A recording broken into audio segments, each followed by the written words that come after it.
Un cordial saludo a los seguidores del Pensamiento al Aire en Medellín, Antioquia y el mundo. Hablemos de un tema empresarial que es de importancia para el mundo. Y sobre todo hoy con el tema de la pandemia, cuando hay tantas vainas de cubrebocas, de temas de protección a la medicina, en fin. Por eso invitamos hoy a Gabriel Jaime Henao, ingeniero textil. Estudió la carrera en Carolina del Norte, en Estados Unidos, y se dedicó toda su vida al tema empresarial textil. Prestó sus servicios en Pantés, que hoy ya no existe, en Tejicóndor, que hoy ya no existe, y en Fabricato, en Colombia, y con una compañía internacional, Burlington, también de los Estados Unidos. Por eso lo invitamos, Gabriel Jaime Henao. Bienvenido al Pensamiento al Aire. Muchas gracias por haberme invitado a esta charla que la considero muy amena. Hombre, Gabriel Jaime, en Colombia, para que empecemos, fue importante la ciudad de Medellín en el sector industrial. Un gran emporio textil teníamos, tanto en la parte de industria de tejido plano, como en la parte de la confección. Y hablar en Colombia de Coltejero Fabricato en su momento, en los resultados anuales, llenaba páginas de los periódicos. Hoy nadie se acuerda de esa historia, hoy no existen las compañías textiles y hoy se acabó el sector textil en Antioquia. ¿Qué pasó, Gabriel? A ver, en los años 60, cuando yo empecé a estudiar en Estados Unidos ingeniería, ya se hablaba de Coltejer y de Fabricato como empresas líderes en la región. O sea, las textileras más importantes en su época estaban en Estados Unidos, en Colombia y en Brasil. O sea que teníamos una época de oro de textil en los años 60, yo diría que hasta los 90, hasta fines de los 90, cuando empezó la apertura. ¿Qué pasó? ¿Por qué desaparecieron tantas empresas? Yo tengo récords de que el 60% de las empresas que había en aquellos años 70 y 80 desaparecieron. En Colombia se tejían 1.600.000 metros diarios de tela plana. Explico, tela plana es telar, plano como esta camisa, que es tela plana. Yo no hablo del sector de tejido de punto, que es como tu camisa, que son las camisetas y la tela de tejido de punto, porque eso es otro sector distintísimo. Entonces, en tejido plano, donde la gran mayoría de la ropa se hace en tejido plano hoy en día, el índigo, los driles y muchas otras telas, ¿qué pasó ahí? De que las empresas de esa época se fueron desapareciendo y hoy en día se tejen 500.000 metros diarios, o sea, 1.100.000 metros diarios de tela plana ya no existe en Colombia. Y es increíble, cuando aumentó el número de habitantes, cuando aumentó la capacidad económica y bajó el metraje de producción. Exactamente. Ese es un verdadero contrasentido, ¿no? Sí, pero a ver, ¿por qué pasó esto? Por la competitividad. Yo creo que perdimos la competitividad y hablo de competitividad porque en los años 70 y 80 Fabricato y Coltejer, imagina que Coltejer exportaba 100 millones de dólares al año y Fabricato 60 y Tejicóndor 25. O sea, éramos conocidos mundialmente. Colombia exportaba entre textiles y confecciones en los años 80 y algo en los 90 casi 2.000 y pico de millones de dólares al año. Hoy creo que no llegamos a 600 millones de dólares al año en confecciones y textiles. Cuando yo hablo de textiles es tela. Sí. Yo quiero hacer un paréntesis para que el público y la mayoría de los periodistas hablan de los textileros. Es que los textileros no son las telas y los confeccionistas, son dos segmentos distintos. Una cosa es el sector textil, los que fabrican telas o tejen telas, y otra cosa son los confeccionistas. Yo los separo. Una cosa es una cosa, los confeccionistas es un paseo aparte, los textileros son otro paseo. De verdad que hablemos de tejedores de telas y confeccionistas. Pero aquí vamos a hablar de los dos, para que marquemos el tema económico de una manera conjunta. Volviendo a esas épocas, y cuando hablas de empresas, tal vez lo mencioné yo aquí al principio, Pantés, donde usted inició su vida, ya no existe. Hoy es un sector donde se desarrolla un proyecto inmobiliario inmenso. Tejicóndor, que quedaba en San Juan, también desapareció.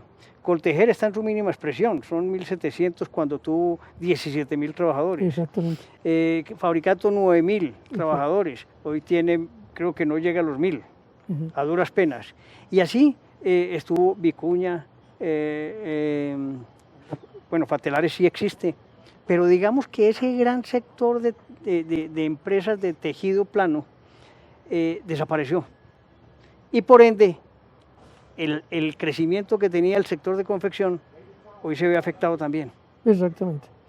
Yo no sé si toda esa generación de empleo tuvo que mutar para otro lado, porque no hubo posibilidades de que alguien asumiera esa mano de obra. Tuvieron que aprender otras cosas porque ya no hay donde ocuparlos. Pues yo sí creo, pues, porque de 16.000 que tenía Coltejer y 9.000 Fabricato, y Tejicóndor tenía como casi 3.000, pues hoy están en su mínima expresión. O sea, el desempleo en el sector textil plano, ¿cierto? De teoría plana, está, como tú dices, en la mínima expresión. Y ese sector que fue vital para el desarrollo económico antioqueño, pues digamos que entonces se trasladó un poquito a la confección, pero la confección tiene un problema muy grave que usted mismo lo va a explicar, y es el de la tela importada. A ver, ¿qué pasa? ¿O qué pasó? Todo iba muy bien cuando las fronteras estaban cerradas, cuando el país no importaba. Se hizo un amague de liberación de importaciones en los años 80. Y ahí el mundo y Colombia y yo mismo me di cuenta de que podíamos comprar telas en Estados Unidos, en Brasil, en Perú, en Italia y en España, más baratas que las hechas en Colombia. Esto estoy hablando de los 80, que hubo una apertura y que hubo que suspenderla. El gobierno la suspendió porque las empresas textiles, los tejedores de tela plana se estaban quebrando. O sea, no aguantaban la importación de telas. Eso. ¿Por qué era más barato producir en Estados Unidos o producir en Brasil o en Perú? Pues ahí está el problema de que cuando usted tiene un mercado cautivo y no puede traer de ninguna parte más, usted pone el precio que quiera. En la época en que yo trabajé en las empresas textiles, había acuerdos de precios, o sea, carteles. Vamos a vender esta popelina a tanto todos y vamos a ganar tanto. ¿Quién decía algo? Nadie. Cuando se abre el país, ya a fines del 90, el año 2000 más o menos, ya empieza a entrar tela a precios, yo no diría que baratos, muy competitivos. El otro factor que influyó mucho en los costos de la industria textil colombiana fue la falta de competitividad por la productividad. O sea, nosotros en los años 90 estábamos... Bien, pero vamos a hablar de ese tema de los años 90, que es el principio del fin, después de este corte comercial. Listo.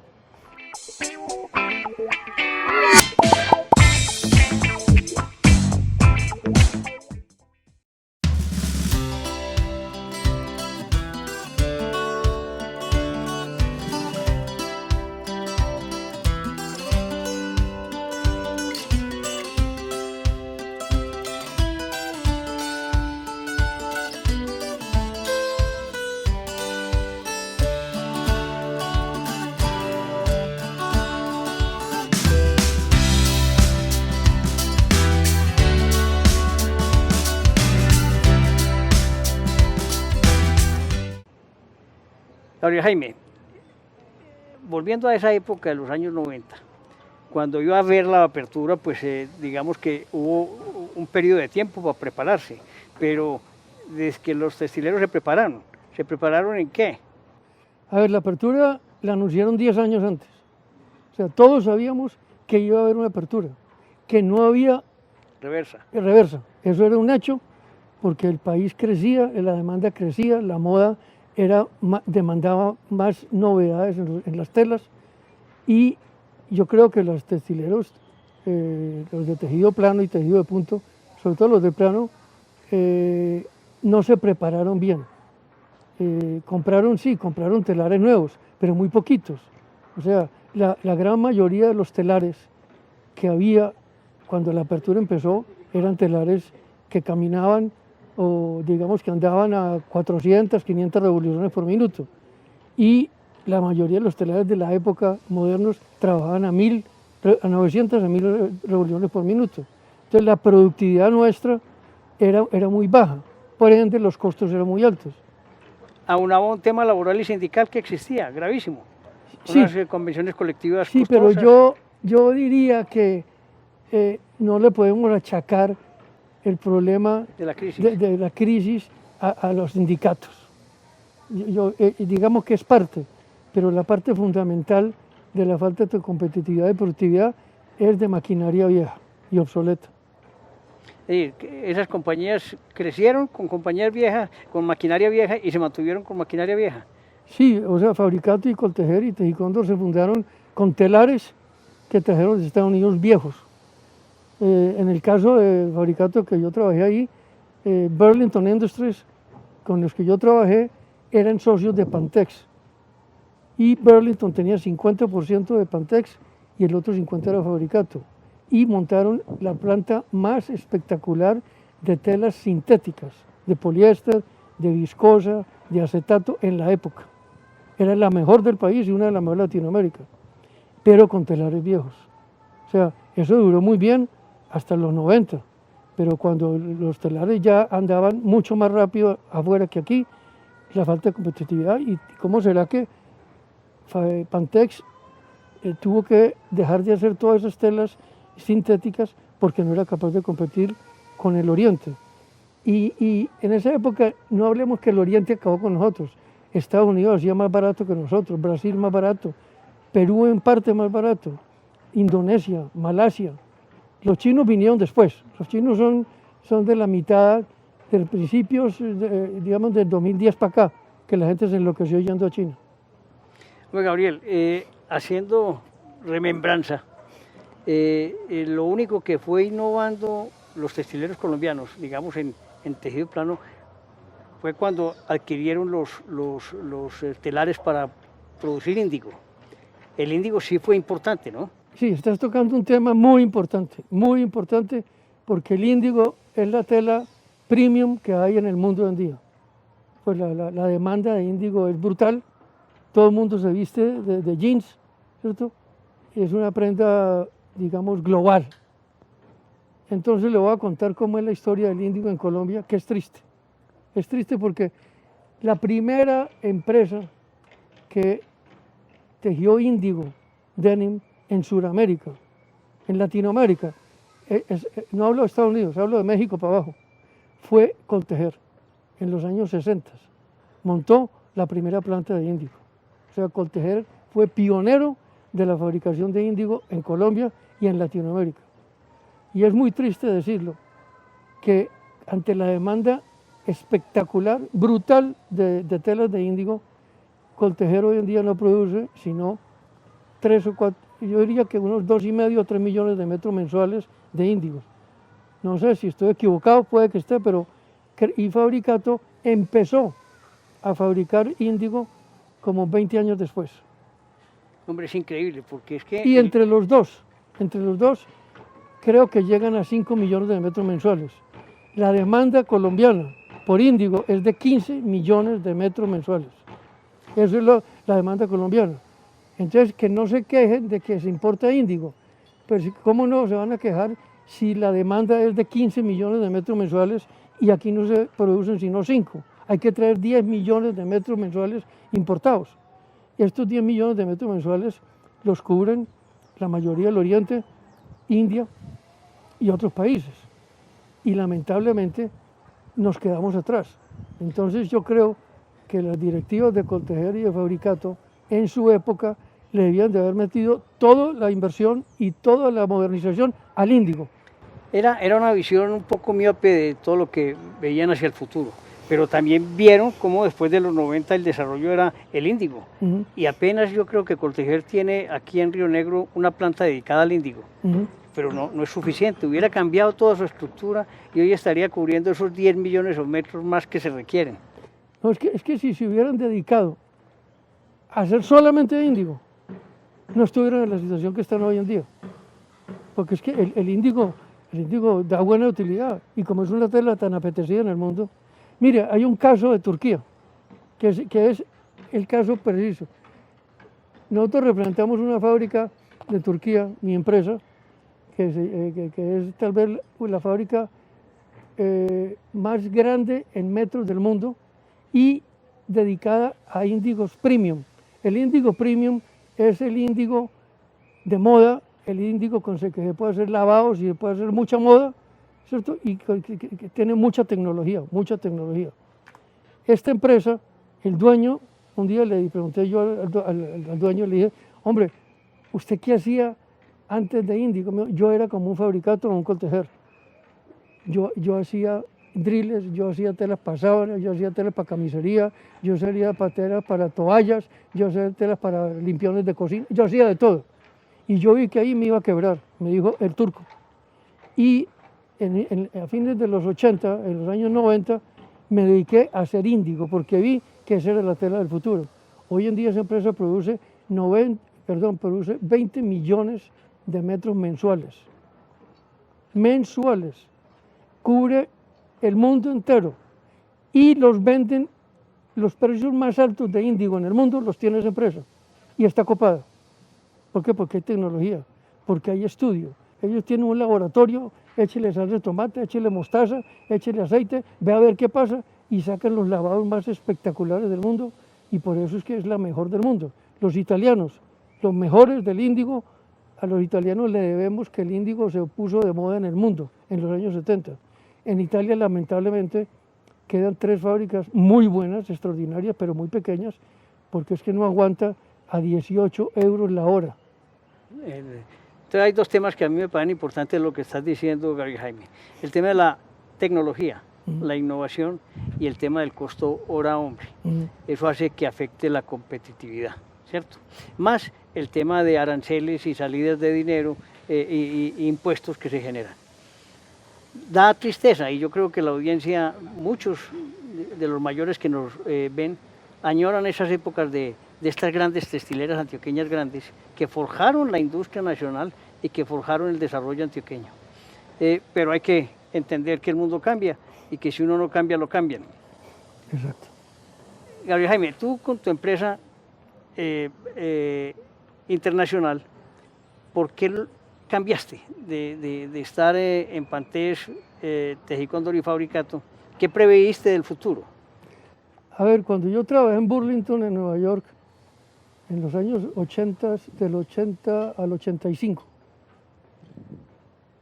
a mí se me abrió el mundo.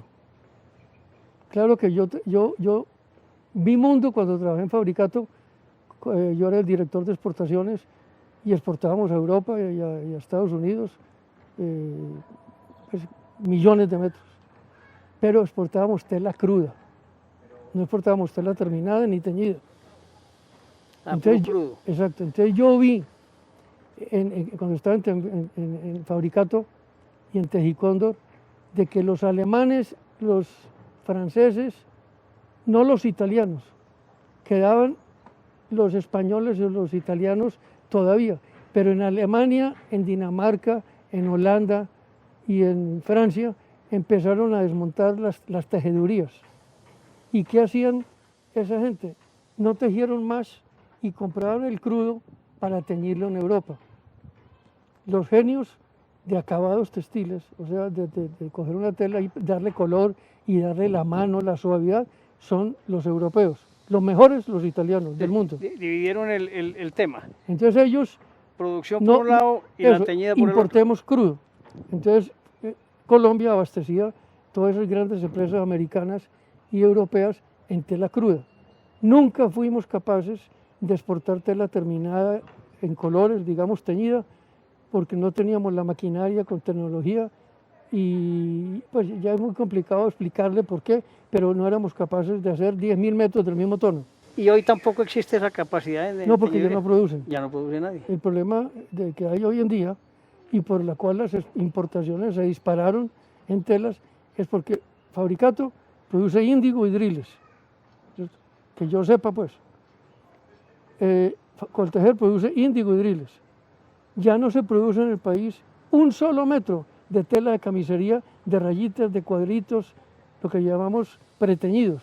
No hay una fábrica en Colombia que haga preteñidos. Todo hay que importarlo. Y el mayor productor de eso en el mundo es China y la India. Entonces hay que importar. Eso te llevó a prever un mercado. Entonces cuando ya entro a Burlington a trabajar y me mandan para Sudáfrica y me mandan para Chile y me mandan para Argentina y empiezo yo a ver cómo la importación de telas estaba creciendo en el continente. Inclusive los americanos estaban importando mucha tela. Y eso me movió a fundar mi compañía en el año 75 a vender telas importadas. Y has continuado. Llevamos 30, a ver, del 85 al 2020. Sin parar. Sin parar. Sí. Vámonos para un corte, Gabriel.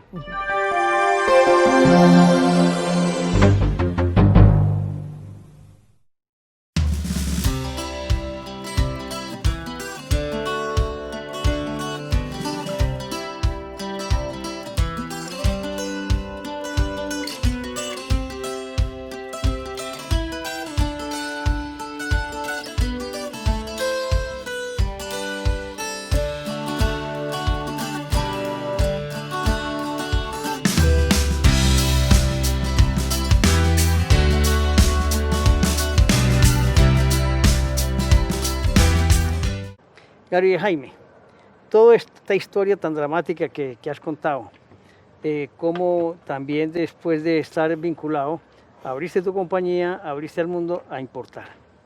Esa es una de las cosas que está ocurriendo hoy. Los grandes confeccionistas nuestros, Arturo Calle, Cheviñón, Estudio F, Americanino y muchos otros que no quiero pues, dejar de mencionar, pero que son tantos, hoy casi que un porcentaje alto lo importan de sus telas. Lamentablemente sí. En tela plana, hablo de tela plana, se ven obligados a importar, porque en el país no se produce. Y si algo se produce, la oferta es muy pequeña. Y la moda corre, pues anda muy rápido. Entonces esta gente se ve obligada a traer telas importadas. No pasa en el sector de tejido punto. El sector de tejido punto es muy grande en Colombia y abastece la demanda nacional. O sea, las importaciones de tejido punto en Colombia son mínimas. Y los que traen tejido punto importado es porque son telas muy sofisticadas, con fibras muy sofisticadas, como el tencel, ¿cierto? Como la viscosa y cosas así, que en el país no se producen.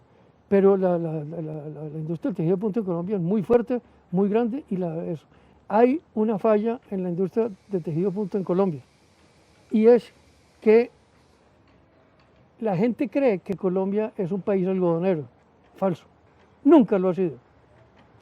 En los años que yo empecé, 70s y 80s, creíamos que casi todo se hacía en algodón, es verdad, pero Colombia hoy en día no solamente los fabricantes de plano trabajan el algodón en el índigo y los driles.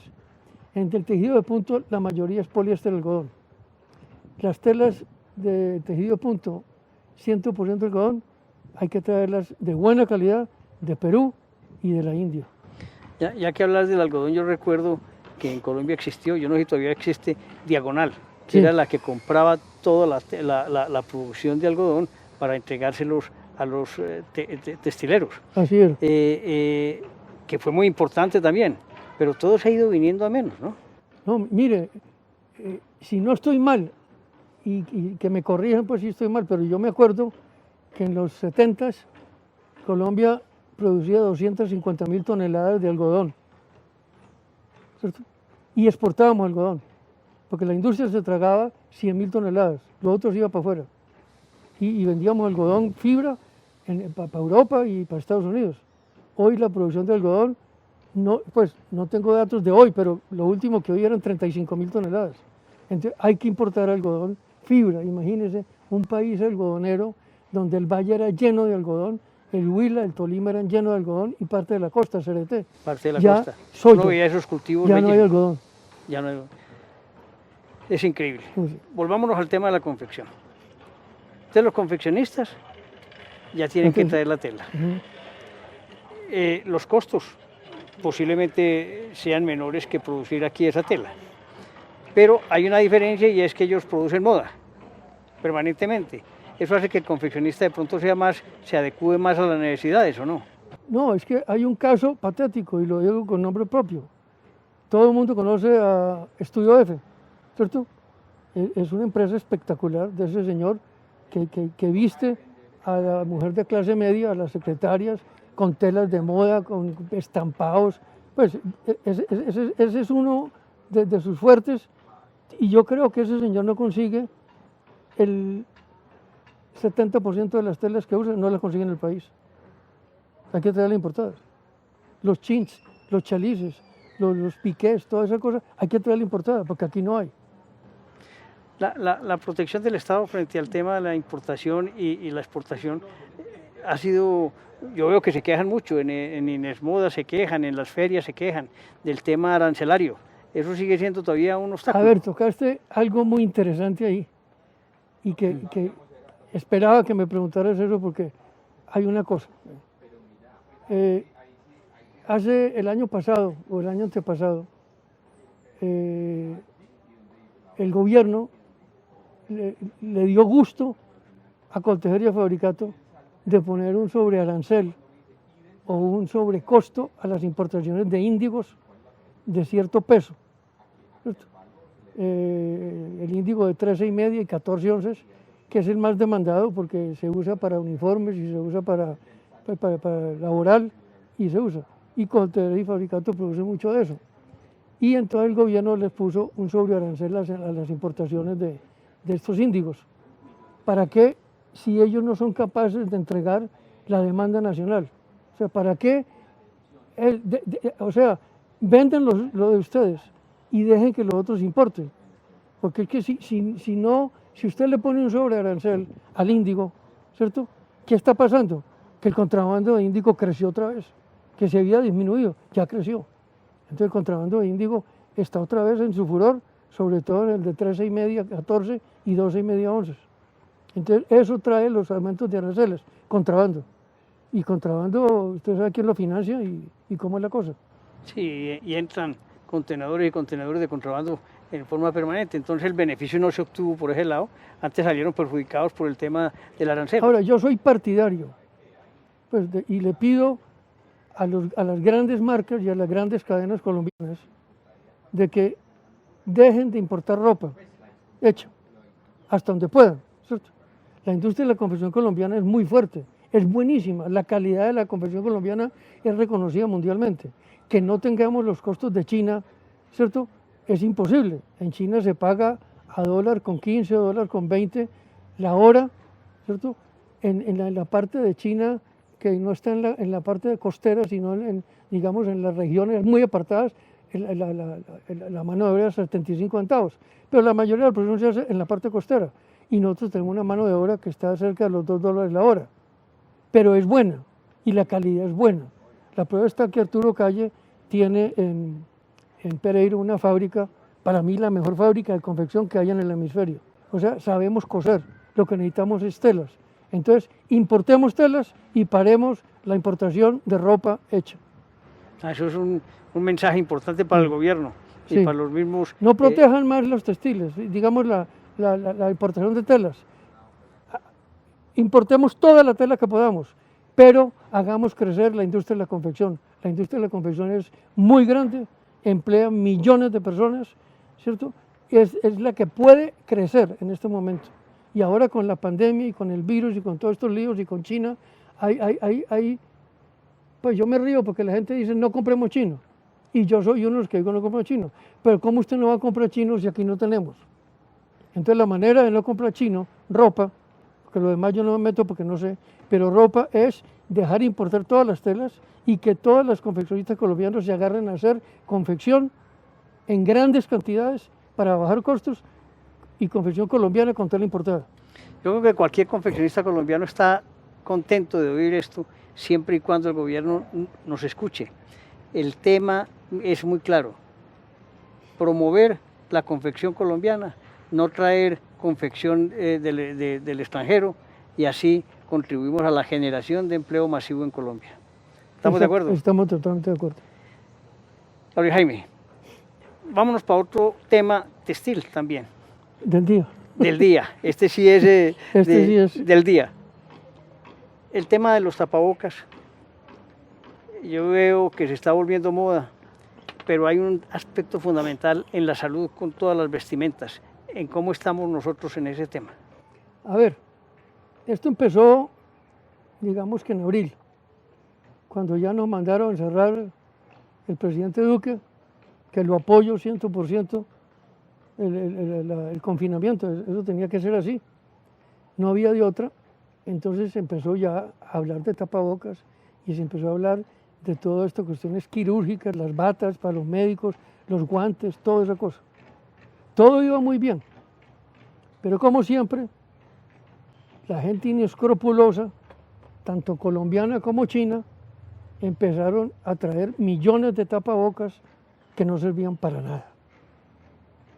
En China también hay gente inescrupulosa, y hay bandidos, y hay de todo. O sea, en todas partes hay. Y este país se llenó de tapabocas que no servían, no estaban esterilizados, no tenían la membrana del centro, que es la que protege la entrada de la bacteria. Entonces el país está lleno. Empezó la guerra de precios brutal, millones de tapabocas, y una cantidad de gente empezó a comprar máquinas para hacer tapabocas, porque como estábamos encerrados y todo cerrado, pues ¿qué era lo único que podía hacer? Hacer tapabocas para poder trabajar y ganarse 1 peso o 2 pesos. Entonces se trajeron muchas máquinas. Yo no digo que todas, pero una gran cantidad de máquinas se trajeron y están en lugares poco aptos para producir tapabocas. Y yo digo poco aptos porque cuando usted va a producir tapabocas, así sean para uso civil desechable, tienen que tener unas condiciones de higiene, aire acondicionado, ¿cierto? Asepsia, toda esta cuestión para poder sacar un producto que no esté contaminado. Pero si usted coge una máquina de esa y la pone en un garaje y toda la gente que opera la máquina no tiene tapabocas y no se cubre, pues no estamos haciendo nada. Pues en China, lamentablemente, los chinos paralizaron el mundo con este virus, y ahora es lamentable que el 80 o 90% de los tapabocas y de las batas quirúrgicas y todo lo que se vende en el mundo se hace en China, a precios muy competitivos. Pues le cuento, un tapabocas de 3 capas, que es el que más se usa, ¿cierto? Una capa normal, la membrana y después de eso. Ese tapabocas, hoy en día, puesto en Colombia, importado directamente por uno, salen 600 pesos. Y aquí lo están vendiendo a 1.200 y a 1.300 pesos. O sea, que ganen, pero es que ya es demasiado, pues. Entonces yo creo que el negocio de tapabocas, lamentablemente, se prostituyó. Esa variación lamentable en la confección del tapabocas y aún en la importación del tapabocas, pues entonces nos da un poco de intranquilidad, porque todo el mundo cree que se está protegiendo y resulta que no hay una protección muy efectiva. Sí, hay gente que se puso a hacer tapabocas de tela de punto, ¿cierto? Y tela plana. Está bien, pero lo importante es qué le echan a esa tela, ¿cierto? Para que evite la contaminación y la entrada de las bacterias, ¿cierto? O sea, que son unos films que se le echan a las telas y antibacterial, ¿cierto? Líquido, pues, pero sobre todo antibacterial se llama. Yo no sé si lo están haciendo o no lo están haciendo, pero sé de casos de que una empresa le devolvieron miles de miles, cientos de miles, porque no tenía el antibacterial, ¿cierto? Entonces no es coger y hacer un tapabocas de cualquier tela y usted póngalo, porque es lo que está dentro. Hay unos que aguantan hasta 10 lavadas, hasta 15 lavadas, pero después de 15 lavadas hay que botarlo. Y no botarlo, cortarlo con una tijera y echarlo. Ah, sí, Pero- porque si lo tiran entero lo pueden recoger y lavar. Sí, pero el problema que tenemos en Colombia y que tenemos en América Latina y que tenemos en África es que como son poblaciones pobres, el costo de un tapabocas de tela lavable es 3, 4, 5 veces más que el de tela no tejida desechable. Entonces hay que promover el tapabocas de tela no tejida desechable a bajo costo para que toda la población pueda comprar un tapabocas. Gabriel, yo veo que ahorita salen tapabocas de moda producidos por compañías también, ¿cierto? Por confeccionistas y almacenes. El tema hay que poner un poquito de cuidado en la verdadera protección que tienen esos tapabocas de modernos, de diseño. No, a mí me parece bien, pues porque creatividad. más desesperante que un tapabocas no hay. Uno ya no reconoce a la gente, uno no puede hablar bien, uno no ve nada cuando se pone esa cosa ahí. Pero los que están de moda, ¿cierto? Versace y Armani y toda esta gente, Levi's, inclusive Harley Davidson, ¿cierto? Está vendiendo tapabocas. Yo creo que esta gente, con estas marcas tan famosas, le están haciendo tapabocas con todas las de la ley, con los antibacteriales y con todos los films que hay que ponerle a la tela para que evitar el ingreso de la bacteria. Yo creo que sí, y está muy bien. Y mire, por ejemplo, los musulmanes, las burkas, todas estas mujeres que se ponen esa cosa, la burka tiene que tener ese tratamiento para evitar que ellas les penetre las bacterias. De manera que yo creo que esta gente lo está haciendo bien. Lo que digo es, hay gente inescrupulosa que está haciendo cualquier cosa y la vende. Gabriel Jaime,